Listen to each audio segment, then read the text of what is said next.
যত দিন যাচ্ছে ততই কিন্তু দিনটা ছোটো হয়ে যাচ্ছে। আর এই ছোটো দিনের বেলাতে কি করে কাজগুলোকে গুছিয়ে কম সময়ের মধ্যে করে নেওয়া যায় টাইম টু টাইম, সেটাই তোমাদের সাথে আজকে শেয়ার করব। এই যে এতদিন কিন্তু খুব ভালোই ছিল, দিনটা বড় ছিল, কাজের কোনো কিন্তু অসুবিধা হতো না। কিন্তু এখন যেই শীতকাল চলে আসছে আর দিনটা ছোটো হয়ে যাচ্ছে, আর কাজ করে কিন্তু আমরা কুলিয়ে উঠতে পারি না। তো যাই হোক বন্ধুরা, গুড মর্নিং সবাইকে। কেমন আছো সবাই? আশা করছি রাধা মাধবের কৃপায় সবাই ভালো আছো। শীতকাল চলে এসেছে মানেই কিন্তু দিনটা ছোটো হয়ে যাচ্ছে। ছোটো হয়ে যাচ্ছে বলতে ছোটো হয়ে গেছেই। এই যে সকাল সকাল যদি ঘুম থেকে না উঠি তাহলে কিন্তু কোনো কাজই আমি সময়ের মধ্যে গুছিয়ে করে উঠতে পারি না।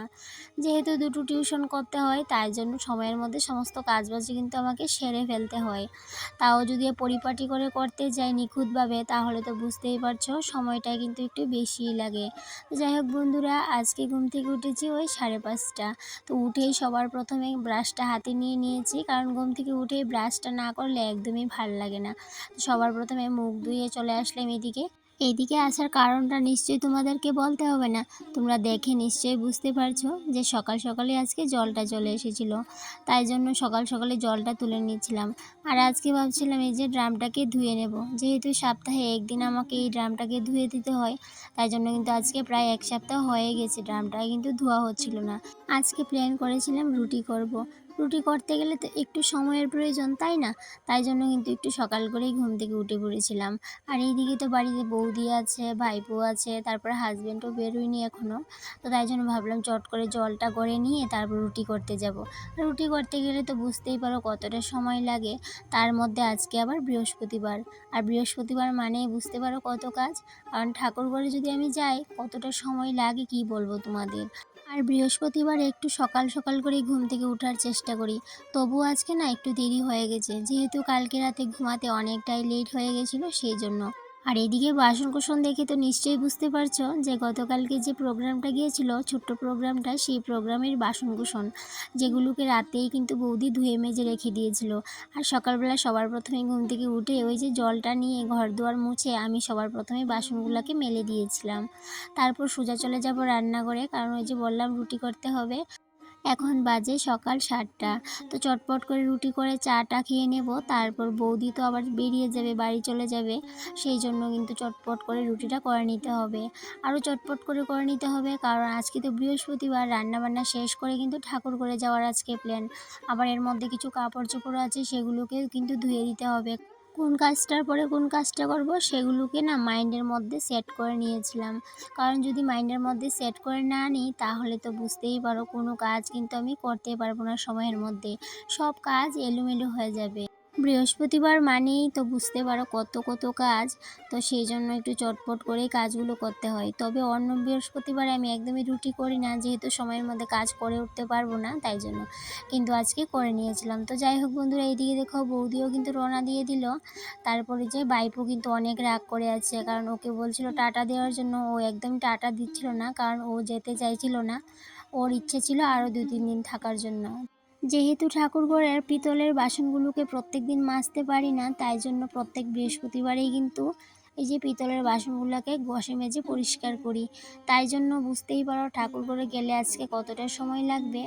তার মধ্যে আবার বুধবারে কী করি বলো তো, ঠাকুরঘরের সমস্ত কাপড় চোপড়ও ধুয়ে দিই, কিন্তু এই যে বুধবারে গেল কোনো কাপড় চোপড়ও ধুয়ে রাখতে পারলাম না। ওই যে বাড়িতে প্রোগ্রাম ছিল তাই জন্য। আর এদিকে বৌদিকে কিন্তু এগিয়ে দিয়ে এসে রান্নাটাও বসিয়ে দিয়েছি। তো আমার ডালও হয়ে গেছে, কারণ আমি বৌদিকে যখন এগিয়ে দিতে গিয়েছিলাম এর আগে ইন্ডাকশনে ডালটা বসিয়ে দিয়ে গেছিলাম। তো এদিকে ডাল করেছি টমেটো দিয়ে, আর করব আজকে শিম, বেগুন, মূলো দিয়ে ট্যাংরা মাছ দিয়ে একটা সবজি করে নেব।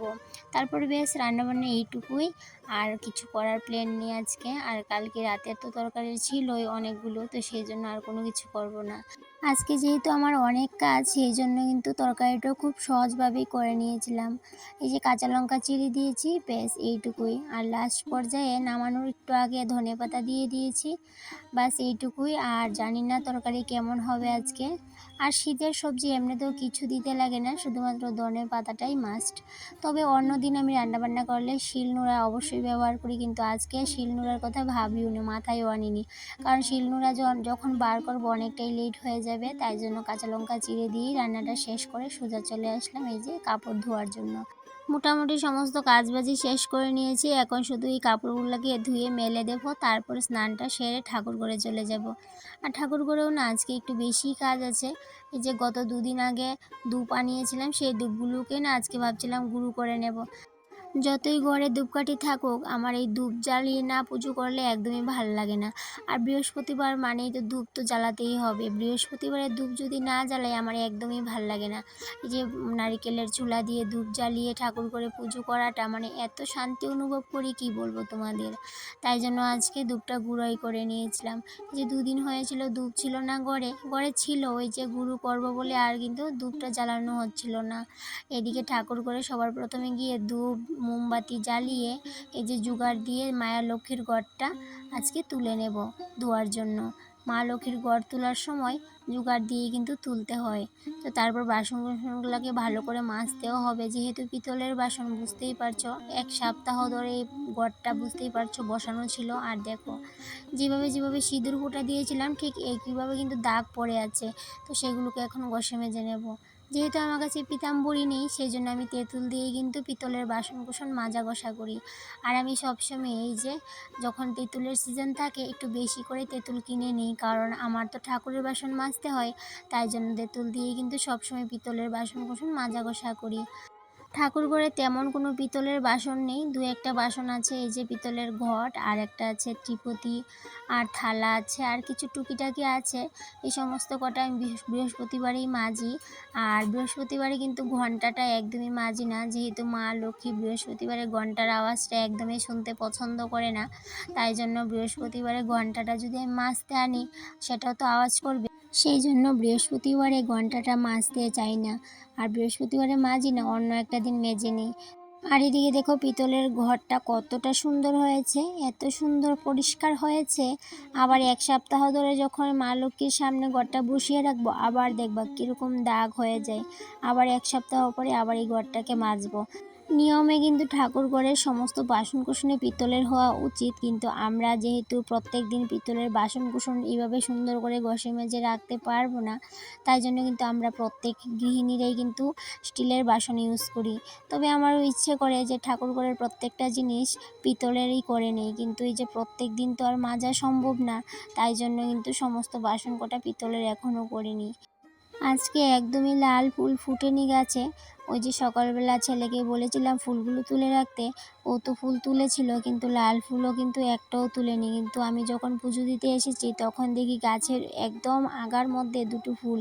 তো সেগুলোকে তাই জন্য পেরে নিয়েছি, জানি দুপুরবেলা ফুল তুলতে নেই, তারপরেও তুলে নিয়েছি। ছোটবেলা থেকেই কিন্তু শুনে এসেছি দূর্বার আগা ফেলে দিতে হয়, না হলে নাকি দূর্বাগুলো পুজোতে লাগে না। তাই জন্য আজকে যখন দূর্বা তুলছিলাম আমার কিন্তু আগাগুলো ফেলতে একদমই ভুলে গেছিলাম। যখন ঘরে আসলাম পুজো দিতে তখন দেখি দূর্বার আগাগুলো কিন্তু ফালানো হয়নি, তাই জন্য এখন কিন্তু আগাগুলোকে ছিঁড়ে ছিঁড়ে ফেলে দিচ্ছি। তো আমি অন্যদিন কী করি বলতো, যখন দূর্বাগুলো তুলি তখনই কিন্তু আগাগুলো ছিঁড়ে ফেলে দিই। আজকে আর সেটা করিনি, তাড়াহুড়ো করে দূর্বাগুলোকে তুলে নিয়ে এসেছিলাম, তাই জন্য ঠাকুর ঘরে বসে বসে আগাগুলোকে ছিঁড়ে ফেলে দিলাম। শিখার যে শেষ নেই সেটা কিন্তু আজকে আবারও প্রমাণ হলো। এই যে আমি এতদিন যখন এই যে প্রদীপ জ্বালাতাম তখন কিন্তু প্রদীপের মধ্যে একটা সলতে দিতাম, কিন্তু হঠাৎই সেদিন একটা ভিডিওতে দেখলাম যে প্রদীপে নাকি একটা সলতে দিতে নেই, বুকের উপর নাকি আরেকটা সলতে দিতে হয়। তাই জন্য এখন থেকে কিন্তু আমি দুটো সলতাই দিই। তো ওই যে বললাম শেখার কোনো বয়স নেই।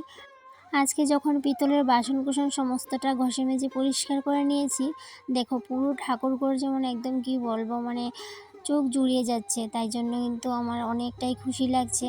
আর এদিকে মা লক্ষ্মীর ঘরটা আমি সাজিয়ে গুছিয়ে নিয়েছি, এখন মা লক্ষ্মীর ঘরটা বসিয়েও দিয়েছি। আর এই যে সেদিন তোমাদের সাথে শেয়ার করেছিলাম যে আমি একটা ছোট্ট লক্ষ্মীনারায়ণের ছবি এনেছিলাম লক্ষ্মী পুজোর দিন, সেটা কিন্তু আমি মা লক্ষ্মীর সাথেই কিন্তু বসিয়েছিলাম, সেটা তো অবশ্য তোমাদের সাথে শেয়ার করেছিলাম। আর আজকে বৃহস্পতিবার, আজকে কিন্তু আমি ঘটে পূর্ণ করে চালও দিতে পারিনি, কারণ আজকে ঘরে আতপ চাল ছিল না, সেই জন্য আর দেওয়া হয়নি। কিন্তু আমি টাকা দিয়েছি, ওই যে 11 টাকা দিয়েছি পাঁচালির উপর, সেটা তোমাদের সাথে আজকে শেয়ার করলাম না। তো বন্ধুরা তাহলে আজকের ব্লগটা এই পর্যন্তই রইলো, আবার দেখা হবে পরবর্তী কোনো একটা ব্লগে। টাটা।